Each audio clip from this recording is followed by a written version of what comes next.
받으실 하나님의 말씀은 구약성경 창세기 47장 7절로 9절의 말씀입니다. 창세기 47장 7절로 9절의 말씀 우리 함께 봉독하겠습니다.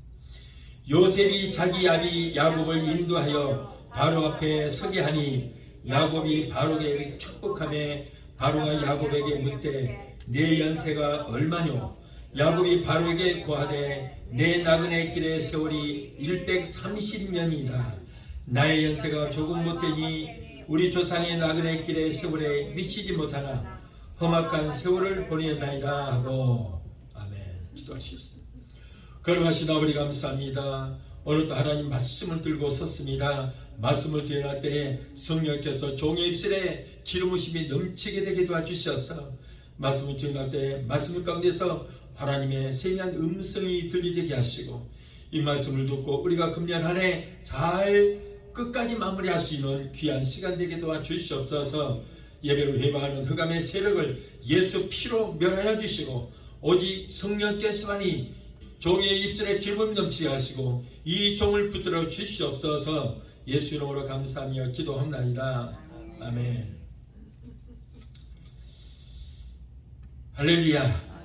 오늘 또 하나님의 은혜와 사랑이 성도 여러분에게 충만하게 임하게 되시기를 예수 이름으로 축원합니다. 오늘은 창세기 47장 7절로 9절을 본문으로 해서 행인과 나그네 같은 인생길이라고 하는 제목으로 함께 은혜 받기를 원합니다. 세월은 흐르는 물과 같아서 빠르게 흘러갑니다. 그래서 세월은 유수와 같다라고 하는 말이 있습니다. 2023년도 첫 주일 예배를 드린 지가 엊그제 같은데 벌써 한 해를 마무리하는 12월 셋째 주 주일입니다. 2023년도 주일 예배가 이제 두 번밖에 남지 않았습니다. 2023년도 한 해도 지구촌이 온통 혼란한 한 해였습니다. 러시아의 우크라이나 침공으로 수많은 사람들이 목숨을 잃게 되고 또 러시아가 우크라이나의 그 곡물 수출기를 막아서 온 세계가 식량난으로 어려움을 당하게 됐던 것입니다. 그러나 아직도 전쟁은 끝나지 않고 지금도 계속되고 있습니다. 그리고 최근에는 하마스의 이스라엘 공격으로 수많은 무고한 사람들의 목숨을 살상하고 거기에 대한 보복으로 이스라엘이 또 팔레스타인을 보복 공격함으로 중동의 전쟁의 화약 냄새가 여기까지 준동하는 것 같습니다. 이렇듯 2023년도 금년 한 해는 역사에 남을 만큼 금세기 들어 가장 혼란했던 한 해였던 것 같습니다. 또한 코로나 때문에 온 지구촌에 수많은 사람들이 사랑하는 가족을 잃고 슬퍼하거나 경제적으로 어려움을 고통에 시달리는 중에 있었지만은 그러나 그런 대로 한 해가 지금 잘 마무리되어지고 있습니다.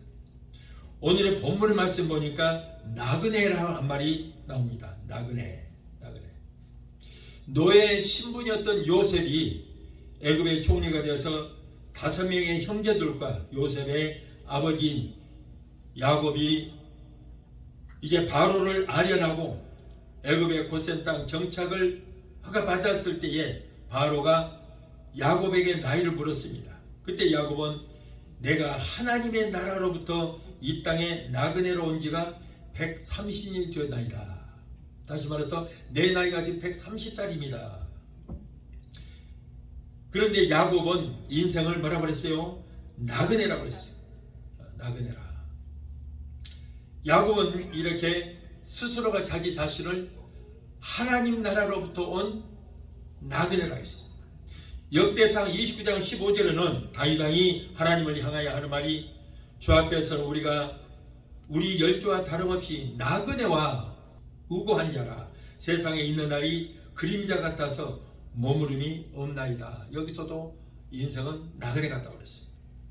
자, 인생이란 무엇인가? 이 물음에 참된 해답을 얻기 위해서 인류 역사상 수많은 철학자와 학자들과 종교인들이 힘쓰고 애썼지만 그러나 올바른 진리를 발견하지를 못했습니다.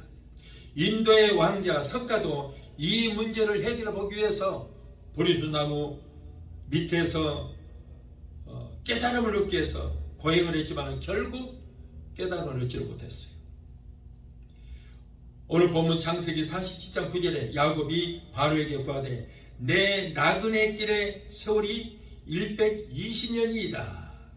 나의 연세가 얼마 못되니 우리 조상의 나그네 길의 세월이 미치지 못하나 험악한 세월을 보냈나이다. 그랬어요. 시편 90편 10절에 우리의 연수가 70여 강가라만 80이라도 그 연수의 자랑은 수고와 슬픔뿐이요 신속히 가니 우리가 날아가나이다. 그랬어요. 베드로전서 2장 11절을 말씀하면 베드로가 인생을 사랑하는 자들아 나그네와 행인 같은 너희들을 권하노니 라고 그랬어요. 그래서 우리 인생은 성경에 모두가 나그네요 행인이다 그랬어요. 자, 우리 모두는 나그네입니다. 그러면 나그네 길은 어떤 길입니까? 나그네 길은 외로운 길입니다. 고독한 길, 피곤하고 목마르고 고달픈 길입니다. 나그네 길은 정말 외로운 길입니다. 인생은 나그네가 길을 가다가 잠시 시원한 나무 그늘 밑에서 쉬어가는 것과 같다고 그랬어요. 여러분, 이제는 우리의 위치를 다시 한번 돌이켜 보아야 합니다. 인생이 무엇인가 깨달음이 있어야 된다는 거예요. 잠시 머물다가는 인생인데 어떻게 하면 후회 없는 인생을 살다가 갈 수 있을 것인가. 자, 첫째로 후회 없는 인생을 우리가 살기 위해서는 자신의 인생의 목표를 잘 세워야 된다. 인생의 목표를 세워야 된다. 사도 바울은 인생을 경기하는 선수와 같다 그랬어요. 우리 인생이 경기하는 선수와 같다. 출발을 잘해야 골이 지점에 제대로 도착할 수 있습니다. 올림픽에서는 육상과 수영 종목에서는 단연 스타트 출발이 가장 중요합니다. 출발을 잘해야 되는 거예요. 그러나 출발보다도 더 중요한 건 뭐예요? 마무리를 잘해야 된다. 마무리. 초반에 아무리 스타트를 잘하고 잘 뛰었어도 마무리를 잘못하면 아무 소용이 없는 거예요. 마라톤 선수가 42.195km를 끝까지 잘 뛰어야지 꼬리 지점을 바로 눈앞에 두고 꼬리 지점 앞에서 넘어져 버린다면, 그렇다면 지금까지 땀 흘려서 훈련했던 그 모든 훈련도, 그리고 지금까지 죽으라고 달려서 뛰어왔던 그 수고도 무슨 소용이 있겠어요? 아무 소용이 없어요. 그래서 꼬리 중요하다는 거예요. 그러므로 12월 남은 한 해도 우리가 끝까지 승리하여 꼬리를 잘 해야 될 줄 믿습니다. 인생도 목회도 신앙생활도 끝까지 마무리를 잘 지어야 돼요. 창세기 1장 26절에 말씀에는 인간을 하나님의 형상대로 창조하셨다 그랬어요. 하나님의 형상대로 창조하셨다. 저와 여러분 하나님의 형상대로 지음받은 사람들. 그러므로 참 인간은 하나님의 형상을 닮아가는 것입니다. 지음받을 때는 하나님의 형상으로 지음받았지만은 지금은 하나님의 형상을 우리 인간에게서 찾아볼 수 없다는 거예요. 그래서 우리가 예수 믿는 목적이 뭐예요? 하나님의 형상을 닮아가기 위해서 우리가 예수 믿습니다. 로마서 8장 9절에 그리스도의 영이 없으면 그리스도의 사람이 아니라고 그랬습니다. 갈라디아서 4장 19절에는 너희 속에 그리스도의 형상이 이루어지기까지 다시 너희를 위하여 해산하는 수고를 하되라고 했습니다. 우리도 여러분 예수 그리스도의 형상을 닮아가야 되는 것입니다. 그것이 바로 구원이라는 거예요. 시편 49편 20절에 존귀에 처하나 깨닫지 못한 사람 뭐라고요? 멸망하는 짐승과 같다 그랬어요. 인생의 참된 목표는 하나님의 형상을 따라 하나님의 뜻대로 사는 것을 말합니다. 자, 둘째로 인생을 후회 없는 삶을 살기 위해서는 둘째로 자신에게 주어진 하루하루를 충실하게 살아야 되겠다. 충실하게 살아야 된다. 우리들은 오늘 하루가 내 인생의 마지막이라 하는 그런 각오로서 하루하루를 소홀히 하지 말고 충실하게 살아야 되는 것입니다. 우리 인간은 하나님이 주신 생명을 가지고 하루를 충실하게 살아가야 할 책임과 의무가 있습니다. 아무리 좋은 계획을 세웠어도 그것을 하나하나 충실하게 실천하지 않는다면 그 세웠던 계획이 무슨 소용이 있겠냐 말이에요. 계획을 잘 세웠으면 계획대로 살아가야 되는 거예요. 마무리를 잘 지어야 되는 거예요. 연초에 세운 계획을 철저히 지키는 것이 중요하듯이 인생의 성공은 하루하루, 아니 오늘을 충실하게 살아야 돼요. 오늘 대충 살고 내일 잘 살면 되겠지. 아니요, 오늘이 중요한 거예요. 오늘을 충실되이 살지 못하면 우리 하루하루는 망하는 것입니다. 여러분, 우리 인생에게 내일이라고 하는 이 날짜가 보장되지를 않습니다. 여러분, 우리에게 내일이라고 하는 내일이 우리에게 오지 않을 수도 있는 것입니다. 왜냐하면 이 시간 이후에 우리가 어떻게 될지 아는 사람이 하나도 없어요. 이후에 내게 무슨 일이 있을 것인가, 어떻게 될 것인가 안다면 실패자도 없을 것이고 이 세상을 떠난 사람도 하나도 없을 거예요. 모르기 때문에 실패자가 되는 거예요. 그래서 저는 매일매일 오늘이 나의 마지막 날이라고 생각하고 그렇게 살아가고 있습니다.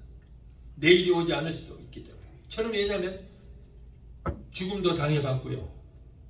어느 날 갑자기 세상을 떠날 수 있다고 해서 저는 경험도 했고 체험도 했기 때문에 내일은 내게 오지 않을 수도 있다는 것을 저는 알고 있어요. 오늘 이 시간 이후에 내가 어떻게 될지 모르는 거예요. 그러므로 오늘이라고 하는 이 날을 최선을 다해서 충성되게 살아야 된다. 최선을 다해야 된다. 여러분, 다음 주일날 내가 이 자리에 설 수 없을 수도 있습니다. 오늘이 마지막 설교가 될 수 있습니다. 그래서 나는 주일마다 설교를 할 때 오늘이 내 인생의 오늘이 마지막 설교다. 그래서 오늘 설교에 최선을 다합니다. 다음 주일날 내가 이 자리에 쓸지 못 쓸지 모르거든요. 그래서 나는 항상 강대상에 설 때마다 오늘 이 예배, 이 설교가 나는 마지막이다. 이렇게 생각하고 그렇게 예배를 인도하는 거예요. 이 시간 이후에 내가 어떻게 될지 모르기 때문에. 오늘도 설교가 나의 마지막 설교라고 생각하고 저는 최선을 다합니다. 설교 준비할 때도 오늘이 마지막 설교가 될 수도 있다고 생각을 하는 설교 준비하면서도 최선을 다했습니다. 다음 주일날은 내가 이 자리에 설 수 없을 수도 있기 때문이에요. 목회자도 성도도 여러분 이렇듯 마지막 자세로 내가 오늘이 마지막이라는 그런 마음 자세로 각자 맡은 일에 최선을 다해야 될 줄 믿습니다. 목사는 목사대로 자신이 해야 할 일이 무엇인가 깨닫고 오늘 최선을 다하고 성도는 성도가 해야 할 일이 무엇인가 깨닫고 여러분 오늘 성도로서의 최선을 다해야 되는 거예요. 그럼에도 사람들은 오늘 하루하루를 충실히 살기보다는 보장 없는 내일만을 바라보고 살고 있어요. 오늘 대충 하고 오늘 실패하더라도 다음에 잘하면 되지 뭐. 오늘 내가 잘못 살았을지라도 내일 잘 살면 되지 뭐. 그러나 여러분 내일이 내게 오지 않을 수 있다는 거예요. 여러분 우리가 천국 가더라도 어제 믿음으로 천국 가는 게 아닙니다. 어제 믿음 나하고 전혀 상관이 없어요. 오늘 이 시간 지금의 이 내 믿음을 가지고 천국 가는 거예요. 내일 잘 믿겠다고요? 오늘 잘못 믿었으니까 내일 잘 믿겠다고 그 믿음으로 천국 가겠다고요? 아니 내일이 오지 않을 수 있다니까요. 오늘이 중요해요. 오늘. 물론 내일의 희망을 위해서도 살아야 되겠죠. 그러나 그것보다는 다시는 돌아오지 않는 일생을 단 한 번뿐인 오늘 하루를 보람있고 충실히 하나님께서 기뻐하시는 삶을 살아드려야 된다. 하나님을 위해서 우리는 하루하루를 나를 위해서가 아니고 하나님을 위해서 살아드려야 된다는 거예요. 왜냐하면 나 자신도 내 것이 아니요 내게 주어진 이 시간도 나의 시간이 아닙니다. 하나님의 시간이기 때문인 것입니다. 한많고 탈많은 2023년도가 이제는 기껏 해봐야 15여일밖에 남지 않았습니다. 2주 남았습니다. 세월은 활시위를 떠난 화살처럼 순식간에 지나가 버리고 맙니다. 2023년도 예배 드린 지가 엊그제 갔잖아요. 근데 벌써 한 해가 지금 마무리돼요. 그래서 세월이 쏜살같이 지나간다. 활시위를 떠난 화살이 금방 지나간다 라고 해서 세월은 쏜 화살처럼 지나간다 이 말이에요. 그러므로 세월을 아끼고 오늘 하루를 성령으로 충만하여 예수님을 잘 믿고 보람있게 최선을 다하는 삶을 살아야 할 줄을 믿습니다. 누가복음 12장 16절 21절을 보면은 어리석은 부자에 대한 말이 나오죠. 어리석은 부자에 대해서 나옵니다. 왜 어리석은 부자라고 했습니까? 그 부자는 바로 그날 밤에 자기 생명이 끝나는 것도 모르고 이 땅에서 영원히 살 줄 알았던 거예요. 그래서 내일을 위해서 창고를 크게 짓대 먹고 마시고 편안히 살기 위해서 그런 미래를 바라봤던 것입니다. 그 부자는 바로 그날 밤에 자기의 생명이 끝나는 거 모르고 이 땅에서 영원히 살 줄 알고 이렇게 자기만을 위해서 살아왔고 미래를 위해서만 살고 있는 거예요. 하나님께 너무나도 인색했어요. 가난한 사람들이 굶주려 죽어가도 거기에 대한 관심이 없었습니다. 그 사람은 그 사람이고 나는 내 인생 살면 된다고 생각했던 거예요. 오직 이렇게 자신만 위해서 살았어요.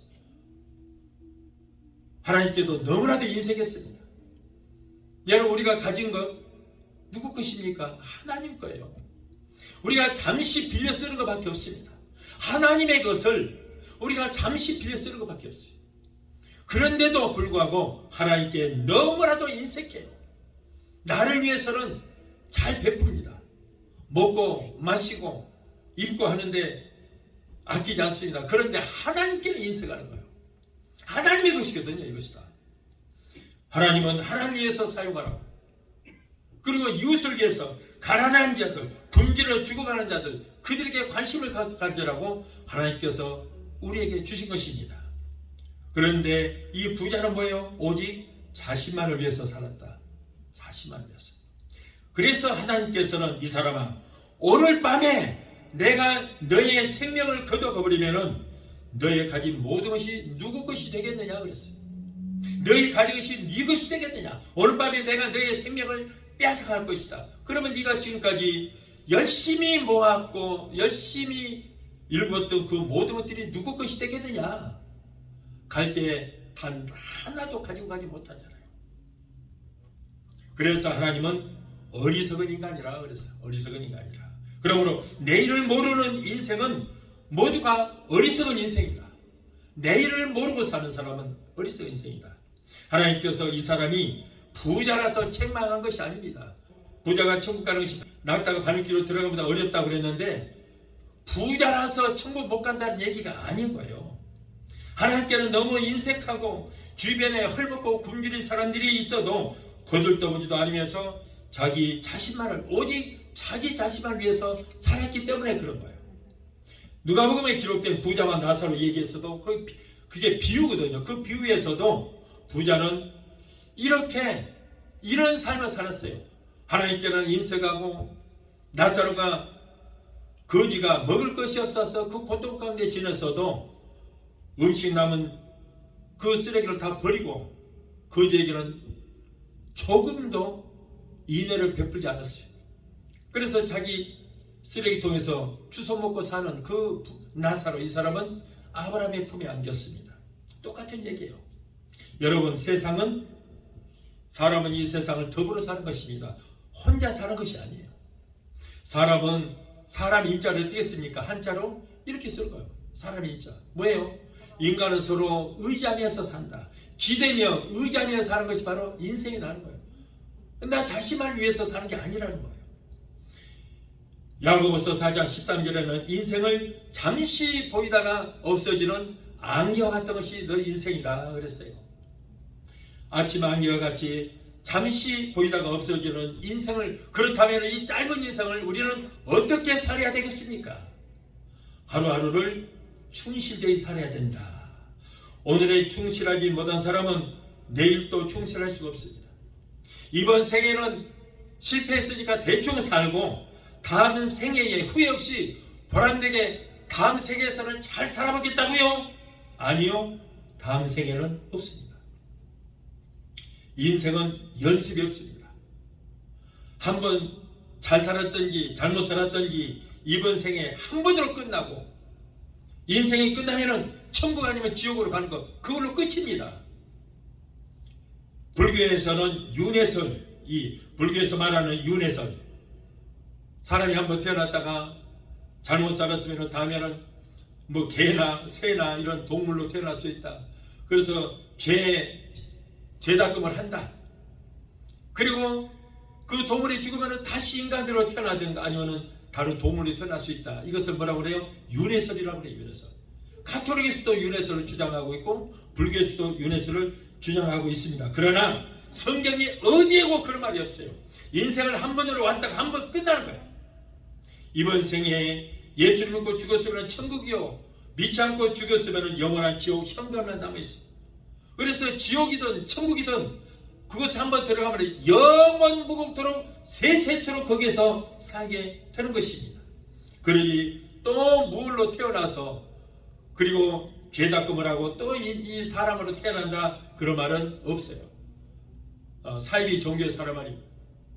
우리는 절대 그런 말을 들어서는 안 되는데, 요즘에 한국에 보니까 뭐 전생에 나는 뭐였네, 전생에 뭐였네, 그런 말이 많이 해요. 그건 사탄주의자들 하는 말인데 절대 그런 거 믿지 마세요. 전생이라는 건 없습니다. 오직 우리는 한 번 하나님께 지음받아서 온 것밖에 없습니다. 여러분, 아직 나는 젊다고 젊음 자랑하지 마십시오. 나도 얼마 전까지만 해도 젊었어요. 미국에 처음 올 때만 해도 젊었던 사람이에요. 그런데 세월이 가니까 내 의사와는 상관없이 다 늙어가는 것입니다. 자랑할 것 없더라는 거예요. 얼마 후면 나도, 여러분들도, 방송으로 지금 예배 참여하는 여러분들도 이는 빠지고 얼굴은 쭈글쭈글 인생의 계급장이 늘어날 것이고 얼굴에는 윤기가 사라지고 거뭇거뭇 죽음의 꽃은 피고 힘은 없어 몸을 지팡이에 의지하고 돋보기 이 콧장등에 걸친 채로 이렇게 하면서 살아가야 돼. 이렇게 보면서 살아가야 돼. 그것이 인생입니다. 그렇다고 늙었다고 또 비관할 필요도 없어요. 주름은 인생의 계급장이고 나이는 인생을 살아온 노하우인 것입니다. 그러므로 인생을 살아가는 데 필요한 지혜는 그동안에 살면서 노하우를 쌓아온 노인에게서 배워서 알게 되는 것입니다. 지혜는 노인들에게 다 있어요. 신앙적 지혜는 성경에 찾을 수 있지만, 그러나 인생을 살아가면서 얻는 지혜는 많은 경험을 풍부하게 체험한 노인들에게서 지혜를 찾을 수가 있게 되는 것입니다. 요즘 젊은 아이들은 노인들을 무시하는 경우가 너무나도 많아요. 너무나도 많아요. 영국 속담에 좋은 친구를 바라면 노인과 상담하라. 나이 든 사람은 경험이 풍부하기 때문에 좋은 의견을 많이 낼 수 있다라고 그래요. 영국 속담에 그런 말이 있습니다. 무시할 것이 아니고, 나는 이래봬도 대학까지 나오고 고등교육까지 받았어. 그런데 옛날에 부모들은요 못 배웠어요. 왜 못 배웠느냐? 배우기 싫어서 못 배운 것이 아니고, 한국에 전기행도 있고 하루 세끼 밥 먹기도 어려운데 어떻게 어디 가서 배우겠어요? 그래서 우리는 못 배웠지만 자식들 너희들은 많이 배우라고 공부 가르쳐 놓으니까 무식한 부모 무시하고, 그런 경우가 많습니다, 오늘날. 그러나 여러분, 인생을 살아온 노하우에서 그것으로 인해서 젊은 사람보다 지혜는 더 있다는 거예요. 거기서 배워야 돼요. 그랜드 종합 교리에 보면은 얼굴에는 주름이 생겨도 마음에는 주름이 생기지 않게 하라. 모든 인생이 다 늙는다. 몸은 이 세상에서만 쓸 것이므로 노쇠도 어쩔 수 없다. 괜찮다. 그러나 영혼은 영원히 있을 것이므로 결코 영혼만은 늙게 해서는 안 된다. 꿈과 희망과 사랑을 가져라 라고 있어요. 여러분, 우리는 영혼을 살찌워야 돼요. 영혼을 건강하게 해야 돼요. 우리 몸은 늙어가지만 그러나 영혼만큼은 늙지 않게 해야 돼요. 인생의 대선배들이신 노인들 절대 무시하지 말아야 됩니다. 인생의 선배들이 계셨기 때문에 오늘날 후손들은 그분들이 일궈놓은 것을 우리가 지금 누리고 살고 있잖아요. 우리의 선조들은 저 무지몽매한 북계와 중공 오랑캐의 공격을 받아서 6.25 때 얼마나 많은 사람들이 죽었습니까? 삶의 터전을 다 잃었어요. 자기 고향을 다 떠나서 피난을 가했습니다. 그리고 세계 각국에서 16개국에서 유행무들을 보냈습니다. 그 사람들은 한국이 자기하고 전혀 상관없어요. 한국이 어디 붙었는지도 몰라요. 자기들이 왜 한국에 가야 되는지도 모르고 한국에 참전했어요. 유행무들이. 그래서 얼마나 많은 군인들이 목숨을 잃었습니까? 그 덕으로 지금 대한민국이 살고 있는 거예요. 그 덕으로. 네. 그리고 6.25 세대들은 그 후에 박정희 대통령의 영도 아래 그리고 하나님의 도우심으로 그들은 허리띠 졸라매고 잘 살아보자고. 우리는 이렇게 어렵게 살지만은 내 후손들은 어떻게든지 잘 살아야 된다 하고 못 먹고 못 입고 허리띠 졸라매면서 얼마나 고생을 했습니까? 나도 그 세대는 알지만 어렴풋이 다 기억이 납니다. 여러분, 이렇게 해서 오늘날 한국이 선진국 대한민국이 되어서 세계 우뚝 코리아라고 하는 이름을 날리게 된 것입니다. 이 모두가 우리 선진들이 허리띠 졸라매고 수고를 했기 때문이에요. 절대 우리는 우리 선진들의 이러한 공을 잊어서는 안 되는 거예요. 그분들의 이러한 노고와 수고가 있었기 때문에 오늘날 대한민국이 이렇게 된 거고 그것을 우리는 지금 누리고 살고 있어요. 저는 미국에 대해서도 얼마나 감사한지 몰라요. 미국이 230년 됐습니다. 지금. 그런데 이 미국을 그동안에 얼마나 이렇게 아름답게 일궈놨습니까? 그런데 우리는 늦게 이민 와서 나는 이 나라를 일구는데 조금도 땀 한 번 흘리지 않았고 우리가 손으로 일하면 하는 일이 없지만은 미국의 선진들이 일궈놓은 이 땅에 와서 우리는 이 모든 걸 누리고 살잖아요. 우리는 이 일에 대해서 땀 한 번 흘리지 않았습니다. 그런데도 우리는 감사치 못하고 있어요. 여러분 항상 이런 일들에 우리는 감사하며 살아야 될 줄 믿습니다. 잠언서 20장 29절에 젊은 자의 영화는 그의 힘이요 늙은 자의 아름다움은 백발이니라 그랬어요. 아침에 떠오르는 태양은 힘차고 찬란하죠. 그러나 저녁에 지는 해는 마음의 감동을 얻을 만큼 우아하고 참 아름답습니다. 그래서 시인들은 아침에 힘차게 떠오르는 태양을 노래하기보다는 저녁에 지는 아름다운 석양을 바라보면서 아름다운 시를 지어서 노래합니다. 마찬가지로 한평생 이 땅을 살아오신 분들의 삶은 정말 아름다우십니다. 머지않아서 가야 할 천국의 소망을 가지고 하루하루 내게 주어진 시간 속에서 하나님 잘 섬기고 하나님의 말씀을 여기에 양식으로 삼아서 성령님의 인도하심을 받으며 열심히 살다가 하나님께서 이제 오라 하시는 날 우리는 이 땅의 모든 거 다 버리고 우리의 본향에 가야 할 것입니다. 마지막 셋째로 서로 사랑하며 사는 사랑에 후회함이 없는 삶을 살아야 된다. 후회함이 없는 삶. 한번 살다가 가는 이 세상 후회함이 없는 삶을 살아야 된다. 요한일서 4장 7절에 사랑하는 자들아 우리가 서로 사랑하자. 사랑은 하나님께 속한 것이니 사랑하는 자마다 하나님께로 나서 하나님을 알고 사랑하지 아니하는 자는 하나님을 알지 못하나니 이는 하나님은 사랑이시니라. 사랑이시니라.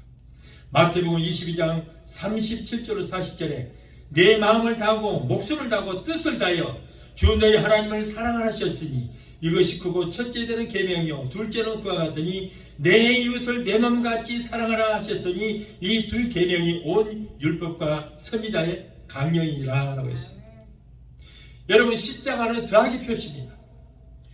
인간과 하나님과의 이 사랑의 관계인 수직관계와 수직관계, 그리고 인간과의 관계, 이 사랑의 관계, 이 관계가 수평을 이루어졌을 때, 수직과 수평이 이루어졌을 때에 십자가가 이루어지는 거예요. 여러분, 사랑은 성도의 생활의 표준입니다. 위로는 하나님을 사랑하고 아래로는 이웃을 내 몸과 같이 사랑해야 된다. 이것이 하나님의 명령이에요. 하나님을 사랑하는 것은 수직적인 사랑이요, 이웃을 내 몸과 같이 사랑하는 것은 수평적인 사랑이다. 그래서 여러분, 찬양도 두 가지가 있습니다. 찬송가가 있고 복음 찬양이 있어요. 찬송가는 뭐예요? 수직관계, 수직관계. 하나님을 찬양하는 거예요. 그것은 꼭 아멘이 붙어 있어요. 찬송가에 보면은 아멘이 있는 것이 있고 아멘 없는 것이 있죠. 그런데 아멘이 붙어 있는 것은 하나님을 찬양하는 거예요. 수직관계. 그러나 아멘이 없는 곡은 수평관계, 아멘이 없어요. 가사를 잘 보시면은 수직관계인 아멘이 있는 것은 하나님 앞에 기도하고 하나님을 경배하는 거예요. 그런 아멘이 없는 것은 보면은 인간의 관계, 인간과 인간 간의 관계를 노래하고 있는 것입니다. 그래서 우리는 복음 찬양이라고도 하고, 그리고 이제 수직관계는 찬송가라, 이렇게 말을 하고 있는 것입니다. 그래서 여러분, 우리는 수평관계도 중요하지만은 수직관계도 굉장히 중요한 것입니다. 이렇게 십자가는 수직과 수평이 이루어졌을 때만이 완전한 십자가가 이루어지는 것입니다. 옛날에 여러분 잘 아시는 최준이라고 하는 가수가 있었습니다. 저도 옛날에 참 좋아했습니다. 이 사람이 부른 노래가 있죠. 인생은 나그네 길 어디서 왔다가 어디로 가는가. 인생은 나그네 길, 어디서 왔다가 왜 살며 어디로 가는가. 여러분, 노래하는 사람도, 이렇게 철학자들도, 종교인들도 이 비밀을 알기 위해서 많은 연구도 하고 고행을 했습니다. 그러나 그 비밀을 찾을 수가 없어요. 세상 사람들은 인생이 어디서 와서 왜 살며 어디로 가는지 알지를 못하고, 물결치면 물결치는 대로, 바람 불면 바람 부는 대로 덧없이 살아갑니다.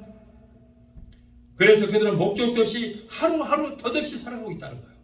그러나 하나님을 믿는 저와 여러분들은, 철학자도 종교인들도 많은 연구가들도 알지 못하는 그 비밀을 다 알고 있습니다.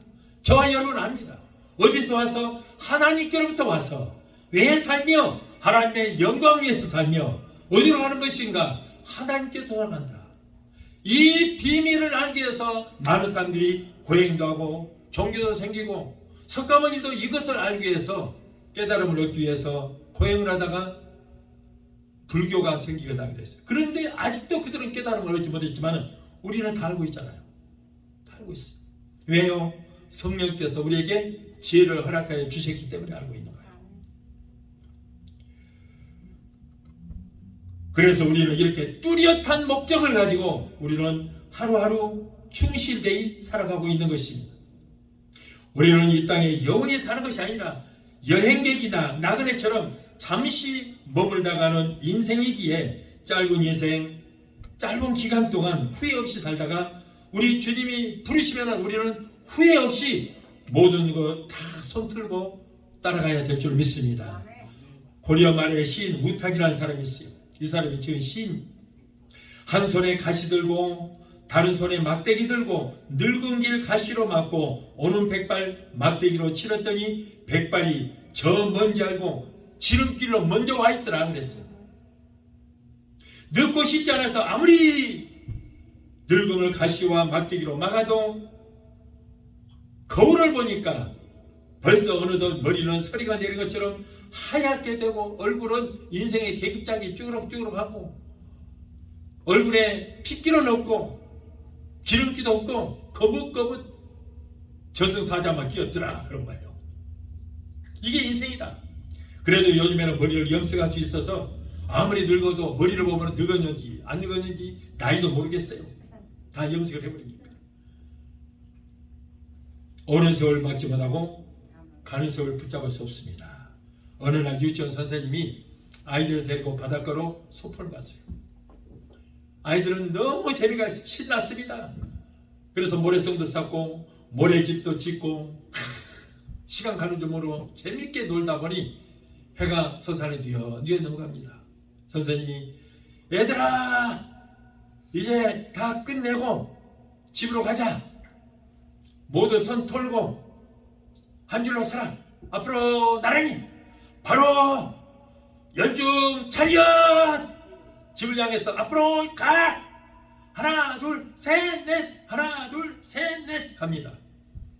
가다가 자기들이 금방까지 놀았던 그 뒤를 돌아다 보니까 쌓았던 모래성도 쌓았던 모래집도 파도에 휩쓸려서 흔적들이 사라져 버렸어요. 없어졌습니다. 아이들은 그런 모습을 보고 허탈해하면서 집으로 돌아갔습니다. 여러분, 이것이 바로 우리 인생이라는 거예요. 이것이 바로 우리 인생.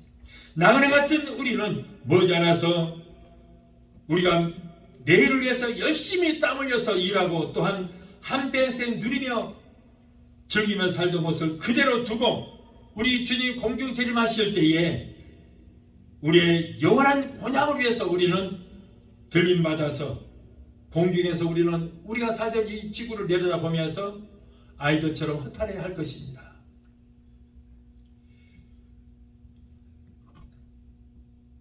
여러분 아마 이런 찬양을 아신 분이 있을까요? 산고개 백합화 성도들이여 하늘의 저 나라를 바라보아라. 영광의 광채 속에 12 진주문 우리를 위하여서 예비하도다. 들리네 들리네 큰 나팔 소리 공중에 주님께서 나타나셨네. 고대하던 7년 동안 혼인잔치는 오늘에야 하늘문이 열리었구나. 세상아 잘 있거라 나는 가노라. 7년 환난 오기 전에 나는 가노라.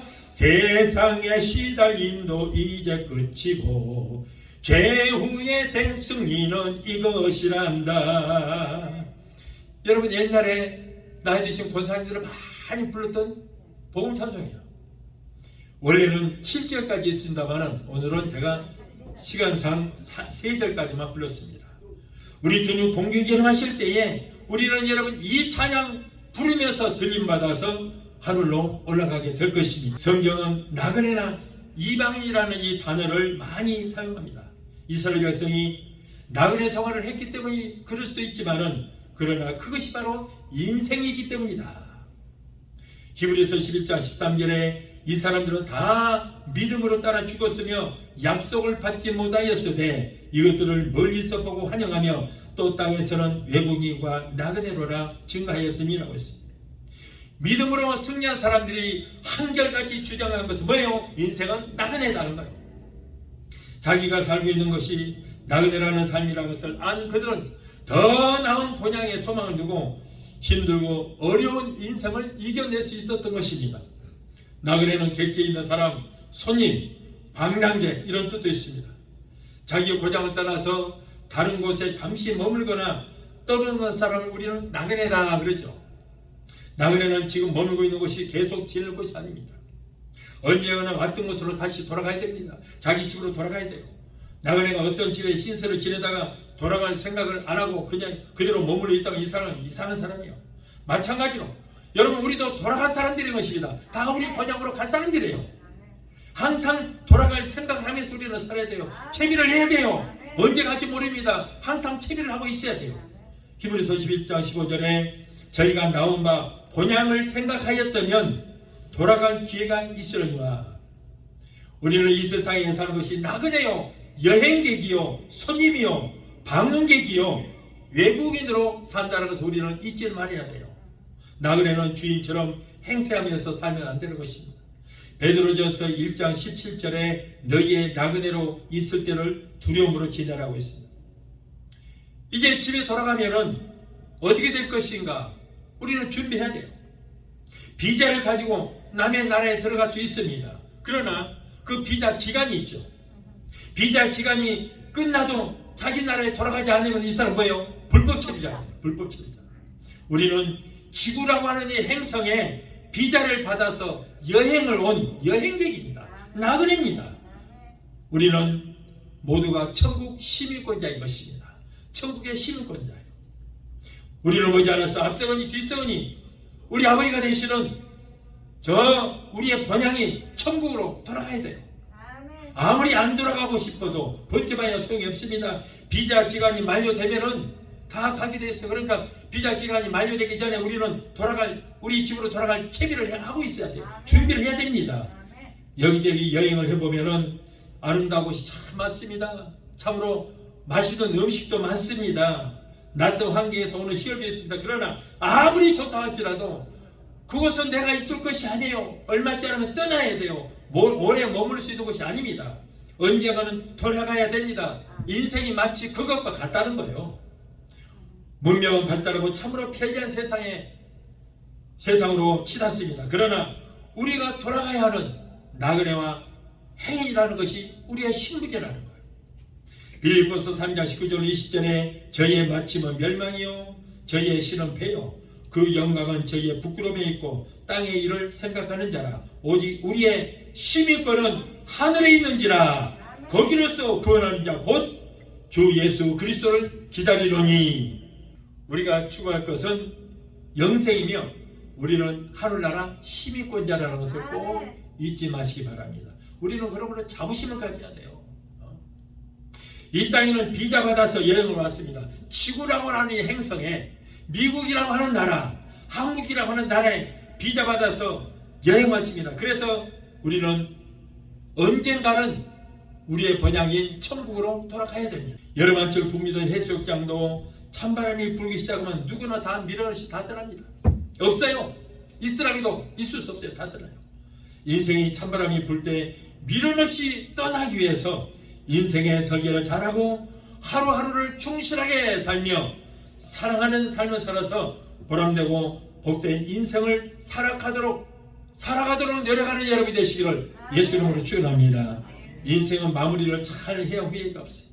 여행객으로서 여행지에서의 마무리를 잘하고 언제든 떠날 채비를 딱 하고 우리는 가방을 꾸리고 있어야 돼요. 2023년도 새해 첫날 아침, 그때 당시에는 아직 가보지 않은 2023년도라고 하는 미개의 한 해를 우리가 여행을 시작하면서 두려움과 설렘으로 출발하여 이제 12월 마지막 종착역에 우리는 다 도착을 했습니다. 12월이라고 하는 한 해 마무리 도착을 했습니다. 여행하는 동안 그동안의 하나님의 은혜와 보살핌으로 한 해의 여행을 마무리하는 이 시점에 뒤로 돌아오니 우리는 무엇을 먹고 마시며 입을까 염려하고 근심하지도 않았습니다. 그럼에도 불구하고 하나님께서 때에 따라서 먹이시고 입히시고 오늘날까지 우리를 인도해 주시며 우리는 진정으로 하나님의 배에 감사를 해야 될 줄 믿습니다. 이와 같이 하나님이 주신 생명을 하나님이 주신 이 세상에서 하나님의 말씀 따라 살 때에 하나님의 은혜와 은총을 충만하게 받게 될 줄로 믿습니다. 우리는 아직 가시지 않는 그 코로나의 공포와 전쟁의 공포 속에서 힘들게 살아가고 있습니다. 우리는 이럴 때일수록 깨어 주님 맞을 준비를 해야 되는 것입니다. 오늘 또 이 귀한 축복이 오늘 성도 여러분에게 충만하게 임하게 되시기를 예수 이름으로 축원합니다. 찬양 강곡하시고 기도하시겠습니다.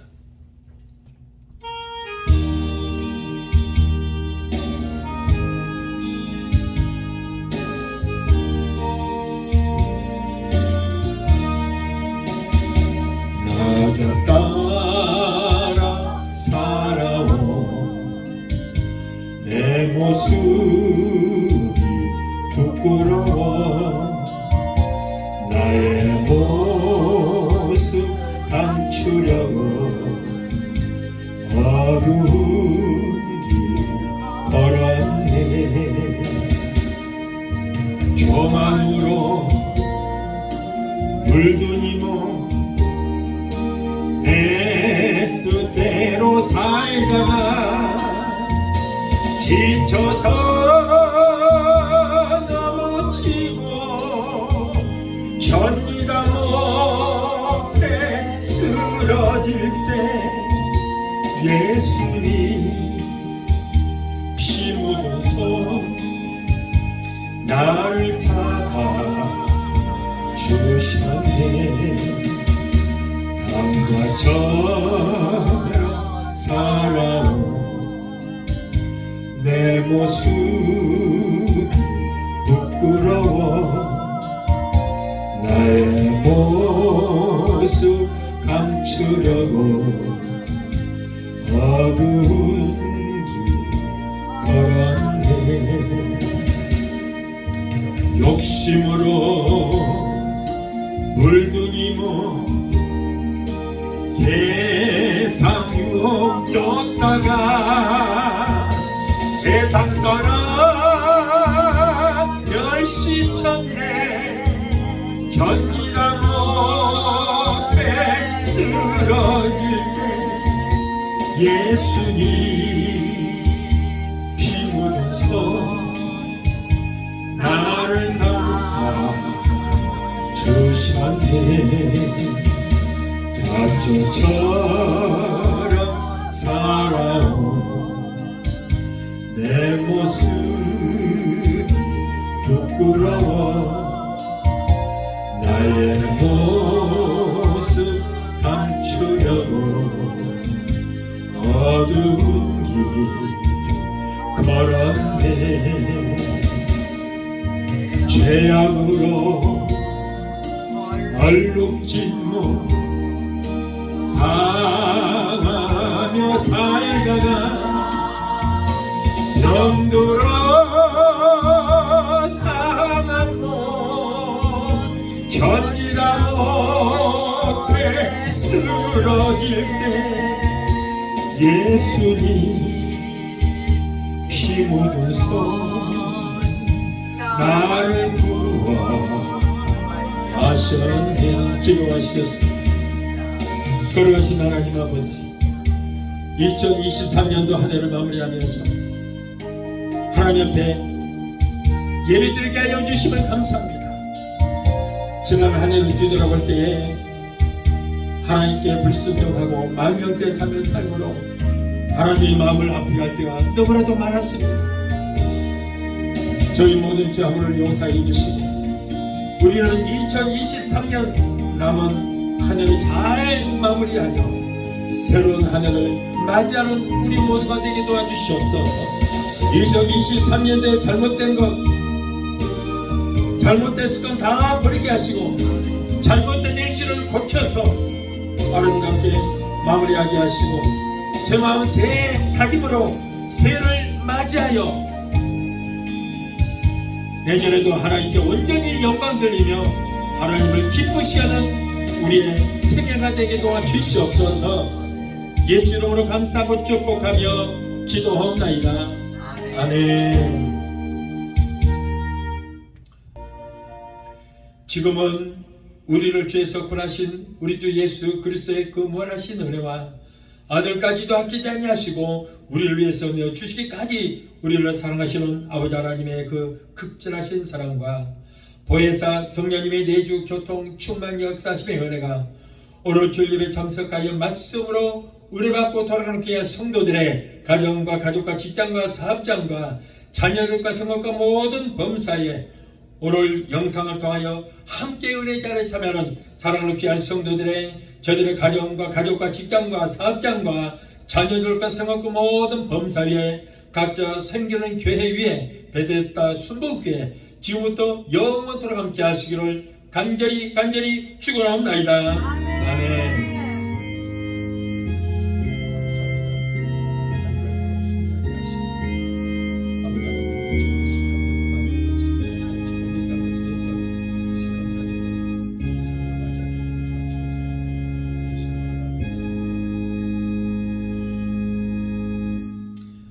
할렐루야. 하나님께 영광 받습니다.